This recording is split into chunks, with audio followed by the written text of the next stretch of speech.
બાપે પોતાના સંતાનને કેવા સંસ્કારનું સિંચન કરવું જોઈએ એ આ ધર્મદાદા શીખડાવી રહ્યા. બધાને કહું છું, છોકરાને તમે સુરત મોકલો, મુંબઈ મોકલો, વિદેશમાં મોકલો, ત્યારે જરૂર કહેતા તો હશો જ કે દીકરા પાસે વહેલા રૂપિયા મોકલજો.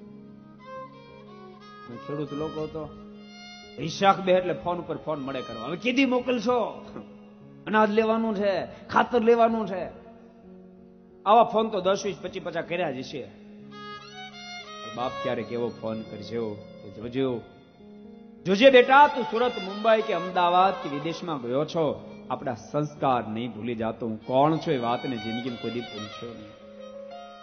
દીકરો જયારે વિદેશમાં જતો હોય, દીકરો જયારે સુરત, મુંબઈ જતો હોય, એને પાસે બેસાડીને માથા પર હાથ મૂકીને કહેજો, બેટા જોજે, શહેરમાં જા છો, તું કેટલા રૂપિયા કમાશો એવું ક્યારે તને નહીં પૂછું, પણ તું જિંદગીમાં ક્યારે સંસ્કારને છોડીશ નહીં, જિંદગીમાં કદી દારૂ પીશ નહીં, મીઠ ખાઈશ નહીં, ચોરી કરીશ નહીં, વિચારને પથે જાઈશ નહીં, બેટા અનેદી જિંદગીમાં કોઈ આદરીશ નહીં.